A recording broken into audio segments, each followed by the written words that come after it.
সকালে কি কখনো আলু ভর্তা, ডিম আর বেগুনের চপ খেয়েছেন? খাননি তো আজকে খেয়ে দেখবেন কি মজা। এই মজার রান্না করার জন্য আজকে প্রস্তুতি নিয়েছি। আরও প্রস্তুতি নিয়েছিলাম এই মাছের ডিমটা ভুনা করব বলে, কিন্তু শেষ পর্যন্ত আর হলোই না, এটা বাদ দিলাম। আলুটা আমি পূর্বেই সিদ্ধ করে নিয়েছিলাম, তারপর বাকিটা আমি শুরু করে দিলাম। এখন গরম কড়াইতে তেল ঢেলে তারপর জিরেটা ফোড়ন দিয়েছি আর পেঁয়াজটা ভেজে নিচ্ছি আলুটা ভর্তা করার জন্য। আজকের আলু ভর্তা হবে ঠিক অন্যরকম। আলু ভর্তা হয়তো অনেকে খেয়েছেন, কিন্তু ঠিক এইরকম আলু ভর্তা কতজনে খেয়েছেন? আর না খেলে অবশ্যই খেয়ে দেখবেন কেমন হয়। এই ধরনের আলু ভর্তা আমি তো খুব মজা করে করি, আপনারাও কি করেন? আপনারাও করে নেবেন ঠিক আমার মতো করে, এতটা মজা হয়, খুব মজা হয়।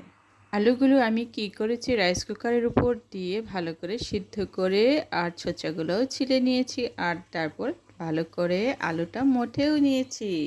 এমনিভাবে আলুগুলো তৈরি করতে খুবই ভালো লাগে, কারণ সিদ্ধ হওয়ার পর আলুর ছোলাগুলো খুব নরম হয় আর ছিলতেও খুব ভালো লাগে। ঠিক এমনি প্রসেসিংভাবে আমি তৈরি করে নিয়েছি আলুর ভর্তা করার জন্য। এমন মজাদার আলুর ভর্তা গরম ভাতের সাথে খেতে এতটাই ভালো লাগে, আমার তো খুবই ভালো লাগে। সাথে দিয়ে দিয়েছি কয়েকটা কাঁচামরিচ। কাঁচামরিচটা আমি তেলের সাথে পেঁয়াজের সাথে ভেজে নেব খুব ভালো করে। তেল, পেঁয়াজ, মরিচের সাথে লবণটাও আমি একসাথে ভেজে নেব। এটা যখন ভাজা ভাজা হবে তখন আমি আমার তুলে রাখা আলুটা খুব ভালো করে, যেটা আমি মথে রেখেছিলাম, সেটা দিয়ে দেব। এগুলো যখন রেডি করেছি তার আগে আমি আলুটা ভালো করে ছিলে সিদ্ধ করে চটকে রেখেছিলাম, আর এখন আমি সেটাও দেওয়ার চেষ্টা করব। আলুর ভর্তা যাতে কালারটাও সুন্দর হয়, আমি সেই জন্য কিছু হলুদ যোগ করে নেব। কিছু হলুদ যোগ করে নিলে হয় কি, আলুর ভর্তার কালারটা খুব সুন্দর দেখায়। আলু ভর্তার কালারটা সুন্দর করার জন্য তো আমি হলুদ দিয়ে নিয়েছি। এইবার আমার পেঁয়াজগুলো অনেক সুন্দর দেখাচ্ছে আর ভাজা ভাজাও হয়ে গেছে। কালারফুল পেঁয়াজ মরিচের কম্বিনেশনে যেটা ভাজা হয়েছে সেটা কিন্তু গরম ভাত দিয়েও খেতে খুবই ভালো লাগে। মাঝে মাঝে মুখের রুচি বাড়ানোর জন্য আমি এই খাবারটা খাই। আমি আরেকটু হলুদও যোগ করেছি এই ভাজাতে, আরেকটু কালারফুল করেছি পেঁয়াজ মরিচের ভাজাটা।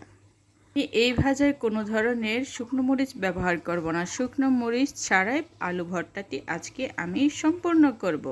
আমার এখন মনে হচ্ছে আমার পেঁয়াজ আর মরিচের ভাজাটি একবারে পারফেক্ট হয়ে গেছে। এখন তুলে রাখা আলুটা আমি এর সাথে যোগ করব। আলুগুলো বারবার উপর নিচ করে হালকা ঘুরিয়ে ঘুরিয়ে চামচ দিয়ে এর সাথে মিক্স করার চেষ্টা করব। এইভাবে চামচ দিয়ে ঘুরিয়ে ঘুরিয়ে ভর্তাটা করলে হয় কি, আলু ভর্তাটা খুবই টেস্টি হয়, আর সব জায়গায় মরিচ লবণ ঝাল যেটাই বলেন সব মিক্স একসাথে হয়। মাছগুলো ভালো করে করার জন্য আমি সবগুলো চামচ দিয়ে ঘুরিয়ে ঘুরিয়ে ভালো মতো করে চটকে নেব। এই মিশ্রণটি খুব ভালোভাবেই করতে হয়, আর যত ভালোভাবে করা যায় ততই কিন্তু টেস্টটা বেড়ে যায়। টেস্ট বাড়ানোর জন্য এটা হবে ঠিক অন্যরকম একটা প্রসেস। এই প্রসেসটা যত ভালোভাবে করা যায় ততই খুব ভালো হয় আলু ভর্তার টেস্ট। আমি তো সব সময় চাই আমার আলু ভর্তা সব থেকে বেস্ট হোক আর খুবই মজাদার হোক। এটাই তো আমার প্রথম চাওয়া আর প্রধান চাওয়া। অনেকক্ষণ প্রায় আমি কয়েক মিনিট এটা আমি করতেই থাকবো, যাতে করে আমার মিশ্রণটি খুব সম্পূর্ণভাবে মিহিনভাবে হয়ে যায়। এবার আমি কিছু এখানে সরিষার তেলও অ্যাড করতে যাচ্ছি। সরিষার তেল অ্যাড করলে হয় কি, আলু ভর্তার টেস্টটা আরও দ্বিগুণ বাড়ে। বরাবরই এমন করে থাকি, আমার ভর্তা যখন একবারে চটকে সম্পূর্ণ করে দেখতে পাই যে আমার সম্পূর্ণ প্রায় হয়ে গেছে, তখন আমি কিছু লবণ আর সরিষার তেলটা অ্যাড করি আমার ভর্তাতে। ভর্তার টেস্ট আর এমনি এমনি হয় না, ভর্তার টেস্ট বাড়ানোর জন্য সবসময় খেয়াল রাখা উচিত আমার লবণ আর ঝালের পরিমাণটা যাতে খুব সুন্দর হয়। তার মানে আমি বলতে যাচ্ছি যে যেরকম লবণ আর ঝালের স্বাদটা খেতে পছন্দ করে তাদের জন্য ঠিক সেভাবে রাখা উচিত ভর্তায়। তাহলে হয় কি, টেস্ট আর স্বাদের পরিমাণটা এত সুন্দর হয়, এত সুন্দর হয়, খেতে খুবই মজা হয়।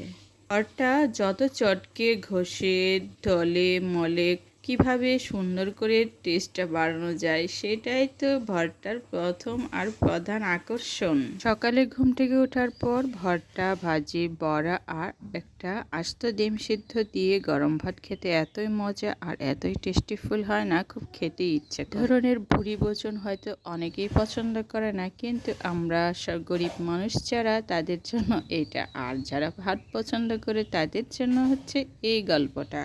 আমি আলুগুলো খুব ভালো করে মিক্সিং করে নিয়েছি আর এই মিশ্রণটা এত সুন্দর হয়েছে, খুব চাটনি মিহিন করে আর হয়েছে। আমি অনেককেই দেখেছি এমন করে ভর্তা করার পরও শিলপাটায় খুব মিহি করে বেটে নেয় খাবার তৈরি করার জন্য, তার মানে আলু ভর্তা যাতে আরও টেস্ট বেড়ে যায়। রুচির স্বাদ মুখের পরিবর্তনের জন্য আমি সরিষার তেল ঢেলে দিয়েছি খুব ভালো করে, আর যেটুকু প্রয়োজন ঠিক সেটুকুই ঢেলে নিয়েছি। হালকা আঁচে আমি এই কাজটি করছি, কারণ খুব বেশি আঁচ দেওয়া যাবে না, এখন চুলার আঁচটা খুব কম করে দিতে হবে। বেশি দিলে এখন নিচে লেগে যেতে পারে, কারণ আমার আলু ভর্তা এখন সম্পূর্ণ হয়ে গেছে, শুধু একটু প্রসেসিং বাকি, যেটা হচ্ছে আমি সরিষার তেল দিয়ে করেছি। অবশেষে সরিষার তেল দেওয়ার কারণটা হচ্ছে আলু ভর্তায় ঝাঁজটা একটু বেড়ে যায়, আর যেটা খাওয়ার জন্য খুব টেস্টি হয়।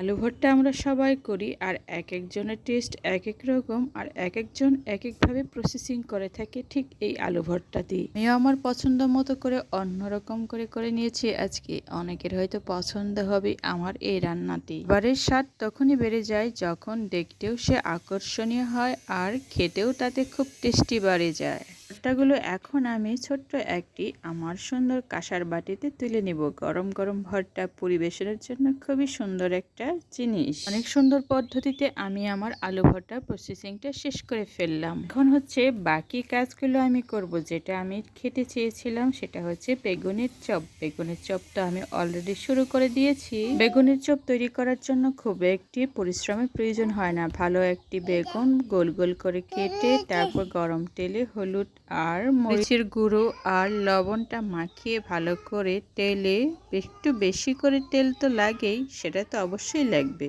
চপ বা ভাজি এই ধরনের খাবার খেতে চাইলে তেলের পরিমাণটা অবশ্যই বেশি করে লাগে। আমি বেগুনের চপে খুব একটা মরিচ দিই না, মরিচের গুঁড়ো দিই খুব কম করে, সামান্য পরিমাণে। ভাবে না দিলেই নয়, সে ঠিক সেইভাবেই মরিচের গুঁড়োটা দিয়ে থাকে। বেগুনের চপ করার জন্য বেগুনগুলো যত একটু পাতলা করে কাটা যায়, ঠিক সেইভাবেই তাড়াতাড়ি রান্নাও হয়ে যায় বেগুনের চপ। আসলে এটি একটি মুখরোচক খাবার, মুখের স্বাদ বৃদ্ধি আর টেস্ট বাড়ানোর জন্য তো এটি খুবই কাজ করে। ভাতের সাথে বেগুনের চপ খেতে আমার তো খুবই পছন্দ। খুবই কম সময় লাগে আমার এই পছন্দের রান্নাটি করার জন্য। চটপটে রান্না হয়ে যায় আর চটপট করে খেয়ে নেওয়া যায়। বেগুনের চপ তৈরি করার সময় অবশ্যই খেয়াল রাখতে হবে যাতে আগুনের আঁচ একটু কম দিয়ে দেওয়া হয়। আলুর তাপ যদি বেশি পরিমাণে হয়ে যায় তাহলে হয় কি, বেগুনের চপ একটু কালারটা তাড়াতাড়ি কালো হয়ে যাওয়ার সম্ভাবনা থাকে। আসলে রান্নার জিনিসটা খুব সযত্নে করতে হয়, তাহলে রান্নার টেস্ট দ্বিগুণ হারে বেড়ে যায়। আর আমি সবসময় চেষ্টা করি কিভাবে রান্নার টেস্ট আরো দ্বিগুণ হারে বাড়ানো যায়।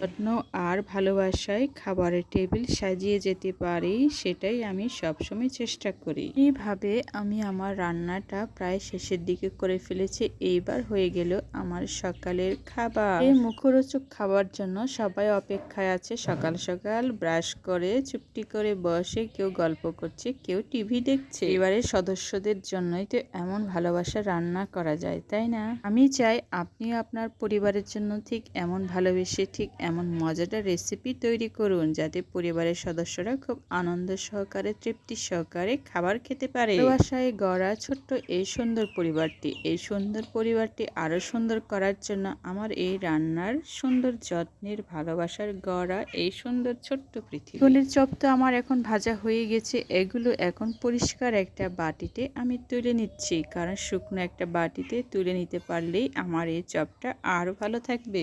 রান্নার প্রস্তুতি পর্ব আর রান্না শেষ করার মুহূর্তে এখন একটা ছোট্ট সুন্দর কথা বলা যায়। সুন্দর এই পৃথিবীতে আমি সবাইকে নিয়ে ভালোবেসে পরিবার গড়তে চাই। কি সুন্দর খাবার সবার জন্য, পরিবারের সদস্যদের জন্য আমি রেডি করে দিলাম। আজকে এই পর্যন্তই।